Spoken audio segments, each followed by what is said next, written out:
안녕하십니까? 저는 이제 막 자그마한 식당을 오픈하게 된 40대 남자입니다. 요즘같이 자영업이 힘든 시기에 갑자기 웬 식당을 열게 되었냐고요? 집사람이 그렇게 하고 싶어 했던 밥집을 이제 와서 처제와 운영하게 된 충격적이고 기구한 제 사연을 말씀드리려고 합니다. 저는 30대 중반에 집사람과 만나게 되었습니다. 원래는 저는 결혼할 생각이 없었습니다. 어릴 적부터 부모님의 다툼을 너무 많이 봐왔을 뿐만 아니라 아버지의 폭력적인 성향으로 멍이 가실 날이 없는 어린 시절을 보냈기 때문입니다.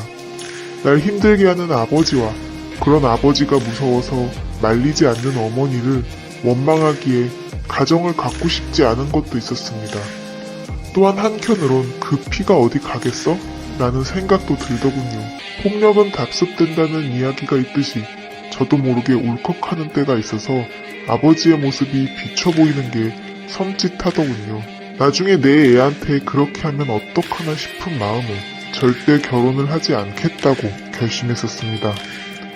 사람의 성향은 타고났지만 후천적인 교육으로 인해서 어느 정도 제어할 수 있다고 믿은 저는 열심히 공부를 해서 교대에 진학했습니다. 초등학교 교사가 되어서 아이들을 가르치며 사회성과 정체성을 확립하는 데 도와주고 싶은 마음이 있었기 때문입니다. 중고등학교 때 수도 없이 심리학 책을 읽으며 저 같은 불행한 아이가 나와선 안 된다고 생각하며 이를 악물고 공부를 했습니다. 결국 저는 그렇게 원하는 선생님이 되었죠. 저 하나가 그렇게 노력한다고 세상이 바뀌진 않겠지만 한 아이의 인생을 바꿀 수는 있다고 생각했습니다. 그래서 누구보다 아동 심리에 대해서 많이 공부하고 아이들을 위한 교육을 하고자 결심했었죠. 그런데 현실은 그렇게 녹록치 않았습니다. 이상은 이상일 뿐 현실은 냉혹하고 차가웠죠. 밀려드는 교육청 보고서들과 업무들 때문에 실제로 아이들을 가르치는 데 쏟아야 할 시간을 뺏기게 되었어요. 주객이 전도된 상황에서 아이들을 가르치려고 하니 뜻대로 되진 않았죠. 이게 정말 진정한 교육인 걸까 자괴감에 빠졌습니다. 아이들의 교육열과 과도한 학부열, 경쟁심보다는 좀 더 인간적이고 내면을 완성시키는 인성교육을 하고 싶었는데 그 어느 것도 제 마음대로 할 수 있는 것은 없었습니다. 하루하루 괴리감을 빠져서 스트레스를 받던 중 저는 결국 마음의 병을 얻게 되었습니다. 학교에 휴직계를 내고 일을 쉬기로 결심했죠. 아예 그만두고 싶었지만 주변에서 아깝다고 워낙 말리는 바람에 휴직계를 내게 되었습니다. 결국 네가 그럴 줄 알았다며 여전히 상처받는 말을 아무렇지도 않게 내뱉는 아버지의 모습에 진저리가 쳐졌습니다. 저는 모아둔 월급을 탈탈 털어서 배낭을 메고 여행을 떠났습니다. 기왕이면 절 알아보는 이 하나 없는 곳으로 가고 싶어서 비행기를 타고 일본으로 향했어요. 낯선 이방인이었지만 아무런 관심 없이 주변을 스쳐가는 외국인들 사이에서 알 수 없는 편안함을 느꼈습니다. 홋카이도, 도쿄, 나고야 등을 돌아다니다가 오키나와에서 머물게 되었죠. 그중 제가 가장 마음에 드는 곳은 바로 추라오미 수족관이라는 곳이었어요. 엄청나게 거대한 수족관인데 그곳에서 고래상어가 유유히 헤엄치는 장관을 볼 수 있었거든요. 아무 걱정 없이 평온하게 헤엄을 치는 고래상어를 보고 있으면 시간이 훌쩍 흘러가곤 했습니다. 그날도 멍하니 물고기들을 보고 있는데 한 여자가 인상을 쓰면서 불쌍해 라고 하는 것입니다. 갑자기 들린 한국말로 놀라긴 했지만 불쌍하다는 말에 의아했어요. 제가 쳐다보는 것을 느꼈는지 고개를 휙 돌리더니 여자는 저를 빤히 보며 말을 이어나갔죠. 불쌍하다고 생각하지 않으세요? 물고기들이 아무 생각 없다고 이렇게 가둬두는 건데 아무 생각 없는지 대체 누가 결정하는 거죠? 게다가 고래가 얼마나 똑똑한지 아세요? 한 곳을 저렇게 빙글빙글 도는 건 인간으로 따지면 자폐 성향이 있는 거라고 하더라고요. 한평생 저렇게 좁은 곳에서 거대한 바다로 가보지도 못한 채 매일 같은 곳을 빙글빙글 돌다니 인간은 정말 잔혹하고 끔찍한 것 같아요. 생각지도 못한 여자의 견해에 놀라서 다시 한번 수족관을 바라보았습니다. 그녀의 말대로 생각해보니 정말 물고기들이 불쌍하게 느껴지더군요. 그렇네요. 아름다움을 위해서, 사람의 만족을 위해서 이렇게 잔인한 짓을 한 거네요. 늘 좋아서 오던 곳인데 이젠 슬퍼서 더 이상 못 올 것 같아요. 제 말에 여자는 고개를 끄덕이더니 앞으로 이런 우울한 곳은 오지 말고 더 좋은 곳을 가라고 하더군요. 더 좋은 곳은 어디에 있냐고 물었습니다. 그러자 그녀는 자신을 따라오라며 저를 수족관 밖으로 이끌어냈죠. 그녀와 함께 도착한 곳은 바로 옆에 있는 해변이었습니다. 수족관 사이로 나가서 도착한 바닷가는 사람들이 잘 모르는지 한적한 갈매기만이 머물고 있었어요. 파도가 치는 바다 앞에서 그녀는 활짝 웃더군요. 이렇게 멋진 자연 앞에서 뭐하러 수족관을 보고 있어요? 여기가 바로 물고기들 집인데. 해맑게 웃는 그녀의 미소가 정말 싱그러워 보였죠. 이런 여자라면 내 상처도 어루만져주지 않을까 싶었습니다. 그녀는 여동생과 여행을 왔다며 괜찮으면 당분간 자기들과 어울리자고 하더군요. 오키나와는 벌써 몇 번째인데 숨겨진 명소가 많아서 알려주고 싶대요. 왜 이렇게 제게 잘해주냐고 물으니 갑자기 얼굴이 빨개지더니 그런 건 왜 묻냐고 하더군요. 나중에 알게 된 것은 고래를 바라보는 제 눈에 반했다고 합니다. 상처받는 눈망울이 너무 슬퍼 보여서 그 고래상어처럼 저를 감싸주고 싶었대요. 그렇게 우리는 여행 내내 서로를 바라보며 사랑을 키워갔습니다. 물론 그녀의 여동생과 함께 셋이 있었지만 그녀와 이야기할 땐 단둘만 이 세상에 있는 것 같은 기분이 들었어요. 그녀의 여동생이 워낙 조용해서 그런 것일지도 모르지만요. 어쨌든 한국에 돌아가면 다시 만날 수 없겠지 싶어서 섣불리 마음을 고백하지 않았죠. 그런 제가 답답했는지 오히려 여자가 먼저 저에게 만나보자고 하더군요. 아무리 멀리 있어도 자신이 만나러 갈 테니 사귀어 보자며 말이죠. 저돌적이면서도 햇살 같은 그녀의 말에 저도 쉽게 응하고 싶었지만 망설였습니다. 솔직히 나이가 나이라서 결혼을 생각하고 만나야 하는데 저는 앞으로도 결혼을 할 생각이 없다고 고백했습니다. 그러자 그녀는 왜 그런지 물어봐도 되냐고 하더군요. 저는 며칠 전 처음 보는 사람 앞에서 술술 과거를 이야기하게 되었습니다. 솔직히 저도 놀랬죠. 한 번도 이렇게 남 앞에서 속마음을 이야기한 적은 없는데 이 여자 앞에선 자연스럽게 뭐든 털어놓게 됐더군요. 이야기를 다 들은 여자는 저를 꼭 안아주었어요. 갑자기 껴안아서 당황해하니 가만히 있어요.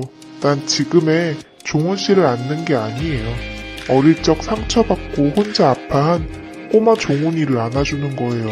그동안 힘들었지? 아무도 몰라줘서 미안해. 등을 토닥이는 그녀의 말에 전 민망해서 뿌리치려 했는데 갑자기 저도 모르게 눈물이 쏟아졌습니다. 어쩌면 저는 한평생 저를 이렇게 위로해줄 사람을 기다렸는지 모르겠더군요. 아이가 낳는 게 두려우면 낳지 말아요. 나중에 낳고 싶은 생각이 들 때까지 기다리면 되잖아요? 만약 나이를 너무 먹고 난 뒤 갖고 싶어지면 그땐 우리를 꼭 닮은 아이를 입양해보는 건 어때요? 꼭 내 아이를 낳아서 키우는 게 사랑의 전부라고 생각하지 말아요. 그리고 당신이 아이를 해할 수 있다고 단정짓지도 말아요. 아이는 부모를 닮는다지만 안 좋은 것이 무엇인지 알고 있으면 그걸 절제할 수 있으니까요. 그녀의 말에 저는 용기가 생겼습니다. 그렇게 우리는 연애를 시작하게 되었죠. 서로 마음이 잘 맞아서 순식간에 결혼에 치닫게 되었습니다. 처가댁은 아내의 의견을 존중했기에 군말 없이 결혼을 승낙했지만 저희 집은 알 수 없는 고집으로 반대를 했습니다. 대체 뭐가 마음에 안 드는지 말도 해주지 않으면서 막연히 싫다고만 말하는 아버지의 입장을 이해할 수 없었습니다. 그래서 전 결국 집을 나왔습니다. 집사람은 끝까지 설득해보자고 이야기했지만 전 아버지와 한시라도 빨리 떨어지고 싶었기에 강경하게 나왔습니다. 부모님 없는 식을 올리는 게 저도 마음은 그리 편치 않았지만 여태까지 그렇게 날 막대하며 키워놓고 결혼마저 허락하지 않는 아버지를 이해할 마음의 여유는 없었습니다. 결국 전 집사람과 함께 따뜻한 가정을 꾸렸습니다. 학교를 복귀할 마음이 없는데 앞으로 무얼 해야 하나 싶은 제게 아내가 한 가지 제안을 하더군요. 바로 식당을 차리는 게 어떻겠냐고 말이죠. 뜬금없이 웬 식당이냐고 하자 사람에게는 음식이 얼마나 중요한 줄 아냐고 이야기하더군요. 외로움이 오는 사람들은 그렇게 폭식을 한다고 한다. 마음의 허전함을 음식으로 채우고 싶어하는 것이다. 음식이 주는 충만감으로 마음을 보듬어 줄 수 있다며 저에게 한번 선생님보다는 요리사로서 사람들을 치유해주는 것은 어떻겠냐고 설득하더군요. 말도 안 된다고 하려고 했지만 눈을 반짝이며 말하는 집사람의 권유를 피할 수 없었습니다. 그럼 허투루 하는 건 싫으니 당분간 요리학원을 다녀보겠다고 했습니다. 집사람은 적극 찬성하며 그럼 자신이 비용을 보태줄 테니 처제와 함께 다니라고 하더군요. 안 그래도 처제가 조리학과를 나와서 함께 식당을 차려보기로 했다는 겁니다. 왠지 집사람의 귀여운 술수에 넘어간 것 같지만 짐짓 모른 채 하며 그냥 해보기로 했습니다. 그렇게 집사람은 낮에 회사 일을 하고 저와 처제는 요리학원에서 요리를 배우는 나날이 이어졌습니다. 정말 아내의 말처럼 요리에 무슨 힘이 있는지 하루하루 배울 때마다 즐겁더군요. 조용한 처제도 요리를 할 때에는 집사람처럼 말이 많아지는 게 자매가 역시 닮긴 했구나 싶은 모습도 보였습니다. 보글보글 끓는 냄비를 가만히 보니 왠지 저를 보듬어주는 기분이었죠. 그러던 중 어느 날 집사람이 수줍게 웃으며 저에게 한 소식을 알렸습니다. 바로 임신이 되었다는 것입니다. 처음엔 듣자마자 식은땀이 났어요. 예전에 상상했던 것처럼 아이가 태어나면 나도 우리 아버지처럼 아이에게 폭력적으로 변하면 어떡하지? 라며 걱정되었죠. 그러나 집사람은 제 손을 꼭 잡으며 말했습니다. 그런 일은 절대 없을 거고 만약 그렇게 되어도 자신이 옆에서 말리고 보듬고 다독여주겠다고 말이죠. 게다가 요리를 하고 있으니 그럴 리 없다고 말도 안 되는 설득을 하는 집사람의 모습에 저도 모르게 웃음을 짓고 말았습니다. 그럼 한번 아빠가 되어볼까? 라는 생각을 갖고 집사람에게 아이를 잘 키워보자고 이야기했죠. 뛸 듯이 기뻐하는 집사람의 모습을 보니 괜히 콧잔등이 시큰했습니다. 저렇게 좋아하는 걸 보니 그동안 얼마나 아이를 갖고 싶었을까 싶었죠. 저 때문에 말 못했던 것 같아서 앞으로 더욱 잘해줘야지 결심했습니다. 그런 제 결심이 무색하게 최악의 결과가 올 줄은 상상도 하지 못했습니다. 산부인과에서 이것저것 검사를 하는데 좀 더 정밀 검사를 받아보라는 의견이 나왔습니다. 그것은 바로 암이었습니다. 알고 보니 아내의 췌장에는 암이란 존재가 숨어 있었던 것입니다. 항암 치료를 하려면 아이를 포기해야 한다는 말에 집사람은 치료받고 싶지 않다고 하더군요. 어차피 췌장암이 꽤나 진행된 상황이라 자신의 생명은 얼마 남지 않았다며 아이를 낳겠다고 하는데 저는 집사람을 보낼 준비가 되지 않았습니다. 아이는 다시 낳아도 되니 아내에게 치료를 받으라고 끊임없이 설득했습니다. 약이 너무 세서 항진증 증상이 생기고 그로 인해 후일에도 아이를 못 갖는 사람이 될지도 모르는데 괜찮겠냐고 하는 집사람에게 난 애초부터 아이 생각은 없었고 당신 하나면 된다고 다독였죠. 그렇게 결국 아이를 하늘나라로 보내게 되었고 집사람은 항암 치료를 시작하게 되었습니다. 병원에서도 솔직히 어떻게 될지 모르겠다고 하더군요. 워낙 늦게 발견해서 확신하지 못하니 우리에게 택하라고 했습니다. 그런 게 어딨냐고 21세기에 치료하면 다 나을 수 있는 거 아니냐고 울부짖는 제게 집사람은 다독이며 열심히 해볼 만큼 해보자고 했어요. 어쩜 이렇게 덤덤한지 오히려 제가 아픈 사람 같았습니다. 저와 처제는 한창 식당을 열려고 가게를 계약 후 인테리어를 준비하고 있었는데 모두 스톱시킨 뒤 집사람의 병간호에 매진했습니다. 아내는 자신이 없어도 살아야 한다며 가게 오픈을 계속 준비하라고 했지만 저는 그 말도 듣고 싶지 않았습니다. 네가 없긴 왜 없어. 넌 계속 살아서 내 옆에서 잔소리해줘야지. 가게를 넣을 테이블도 골라주고 메뉴판도 함께 만들고 접시도 같이 골라줘야지. 그런 말 말고 얼른 기운 차리고 일어날 생각이나 해. 알았지? 병원비를 내느라 통장이 바닥나기 시작하자 저는 하는 수 없이 부모님 댁에 가서 무릎 꿇고 돈을 빌릴 수밖에 없었습니다. 당장 노가다도 뛰고 싶었지만 기술도 경험도 없는 제가 인력 시장에서 뽑힐 일은 거의 없었습니다. 그리고 노가다를 하며 간병인을 쓰느니 그 돈이 그거라고 생각했거든요.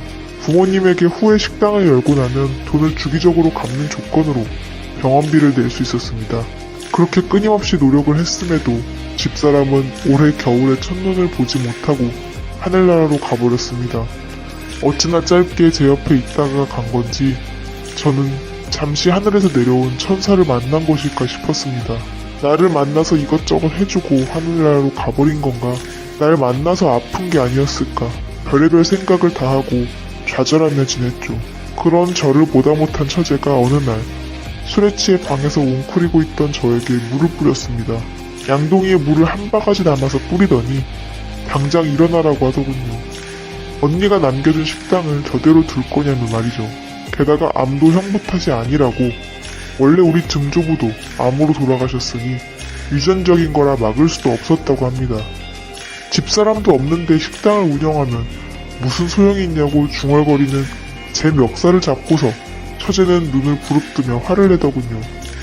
예전에 소심하고 조용한 처제의 모습은 온데간데였고 눈물을 줄줄 흘리며 저에게 소신껏 말하는 모습이었어요. 형부, 언니가 한 말 기억 안 나요? 음식으로 치유하는 사람이 되었으면 좋겠다고 했잖아요. 이러고 있는 모습을 언니가 하늘에서 보면 잘하고 있다면 좋아할 것 같아요?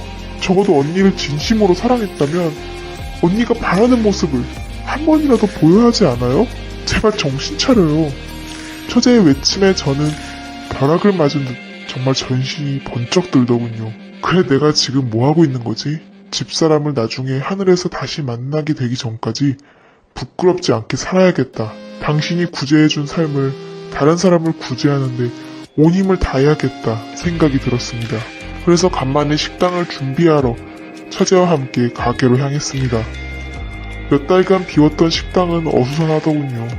주방에는 미리 들여놨던 냉장고만이 위잉 소리를 내며 돌아가고 있었습니다. 그간 전기가 끊기지 않게 처제가 관리를 했던 모양입니다. 홀로 있는 냉장고가 마치 제 모습 같아서 가만히 쓰다듬다가 열어보았습니다.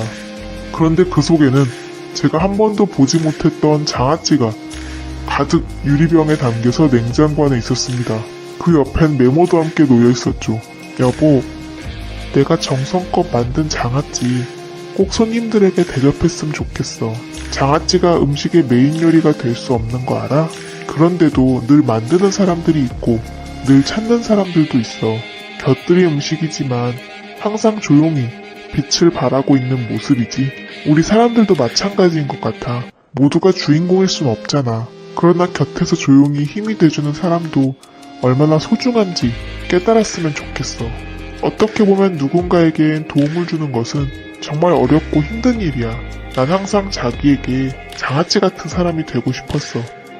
아픈 걸 안 순간 내게 남은 시간이 얼마 되지 않는 걸 깨닫고 무엇이라도 하나 더 해주고 싶어서 만들어봤어. 여보, 사랑해. 허튼 생각 하지 말고 내 몫까지 남은 삶 잘 살다가 하늘 위에 와서 얼마나 즐거웠는지 얼마나 보람찼는지 꼭 이야기해줘야 해. 내 동생이랑 싸우지 말고 우리 꼭 다시 만나. 마지막 편지도 참 본인답게 남겼다 싶은 마음에 웃음이 났습니다. 웃고 있는 제 입과 달리 눈에는 눈물이 하염없이 쏟아졌어요. 전 집사람의 당부대로 열심히 살아보기로 했습니다. 아내의 장아찌 맛을 한번 보려고 하는데 뚜껑을 열렸는데 어찌나 힘껏 닫아놨는지 열리지 않더군요. 처제, 이거 뚜껑이 너무 뻑뻑한데 어떻게 열지? 그러자 처제는 고무장갑을 끼고 힘껏 뻥 열어버리며 이런 것도 못하면 어떡하냐고 자기가 계속 식당을 도와줄 수밖에 없겠다고 웃더군요. 그렇게 우리는 장사를 시작했습니다. 아내 이름을 따서 식당 이름을 걸고 열심히 장사했습니다. 그런데 제가 요즘 참 힘든 점은 바로 처제 때문입니다. 처제가 어느 날 제안을 하더군요. 자기는 연애할 생각이 전혀 없다며 말이죠. 그런데 한 가지 저에게 부탁을 하고 싶다고 합니다. 바로 아이를 갖고 싶다며 정자를 기증해줄 생각이 없냐고 하더군요. 우리나라는 미혼인 여자가 정자를 기증받을 수 없는 걸로 알고 있는데 뭔 소리인가 했습니다. 형부, 저는 막말로 외국에 가서 정자를 기증받아도 돼요. 그런데 얼굴도 모르는 남의 걸 기증받고 싶지 않아요. 게다가 언니와 형부가 아이를 잃은 슬픔은 누구보다 잘 알고 있잖아요. 제 DNA는 언니랑 크게 다르지 않으니 제가 형부의 아이를 가지면 그 애가 언니와의 아이도 되지 않을까요? 저도 아이를 갖고 싶고 형부도 언니와 가지려 했던 아이를 갖게 되는 거예요. 물론 앞으로도 형부에게 연인 간의 사랑을 바라지 않아요.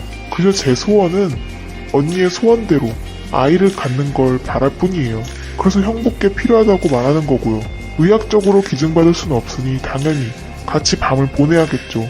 그렇지만 사랑으로 하는 게 아니라 하나의 의술처럼 생각하면 되잖아요? 처음엔 무슨 소리인지 대체 이해가 가지 않았습니다. 몇 번이고 곱씹고 생각해보니 저와 밤을 보낸 후 아이를 갖고 싶다는 말이었습니다. 그게 윤리적으로 가능한 이야기냐며 식겁한 채 화를 냈습니다. 그럼에도 처제는 태연히 자신은 제안을 한 것이니 생각해보라고 하더군요. 언니와 크게 다르지 않을 테니 언니와의 아이라고 생각하고 키우면 되지 않겠냐고 말이죠. 처음엔 말도 안 되는 소리 한다고 다신 말도 꺼내지 말라고 역정을 내었으나 혼자 가만히 있을 때면 그 제안이 자꾸 생각납니다. 저도 처제를 여자로 보는 것은 절대 아니나 아내와 무척 닮은 처제의 얼굴을 보고 있자니 집사람이 자꾸 떠오르고 아이에 대한 제안이 머릿속에서 벗어나지 않습니다. 그렇게 아이를 갖고 싶은 생각이 없던 저였는데 막상 집사람과의 아이를 잃고 나니 미련이 남는 것인지 집사람의 소원을 들어주고 싶은 것인지 구분이 되지 않습니다. 처제는 대체 왜 결혼에 대한 생각은 없는데 아이를 갖고 싶은지도 모르겠습니다. 요즘 연예인도 그런 사람이 있다고 텔레비에 나오던데 제가 모르는 사이 세상 가치관이 이만큼 바뀌었나 싶네요. 처제의 제안을 받아들일지 말지 고민입니다. 그렇게까지 해서 아이를 가져야 하는 건가 저도 제 마음을 모르겠습니다.